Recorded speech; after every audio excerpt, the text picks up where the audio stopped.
گەنجێکی کورد لە بریتانیا لە ڕێگەی فیلمێکەوە لە ماوەی 2 خولەکدا هەموو نەهامەتەکانی کورد نیشانی دنیا دەدات.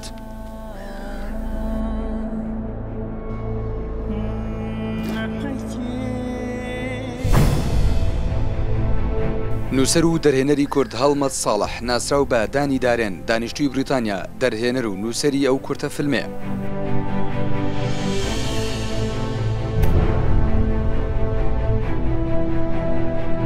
ئێمە دەزەنجین بۆ ئازادی ناوی کورتە فیلمەکەی و کۆمپانیای بەیبون فیلم ئینتەرتەینمنت بەرهەمی هێناوە کە هونەرمەند دانی خۆی سپۆنسەری بووە.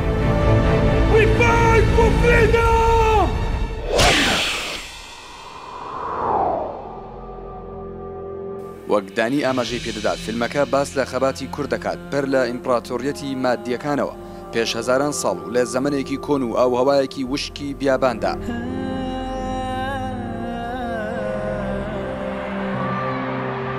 هاویشتنی ڕۆمەکە گزارشتە لە تێکۆشان و بەردەوامبوون لە خەباتی کورد و سوڕانەوەی ڕۆمەکەش تێپەڕبوونی زەمەنی خەباتی سەرکردەکانی کووردە بە تەواوی ئێش و ئازارەکانیانەوە.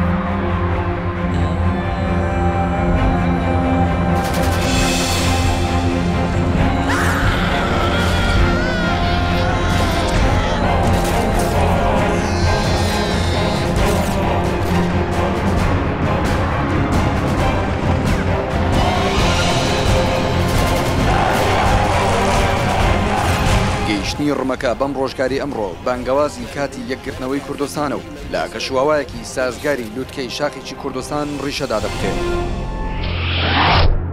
ئاڵای کوردستان سرودی ئەی ڕەقیب دوا دەنگ و وێنەی فیلمەکەن کە گزارشت لەمانەوەی گەلی کورد دەکات دوای ئەو هەموو وێستگە ناخۆشانەی ژیانیدا.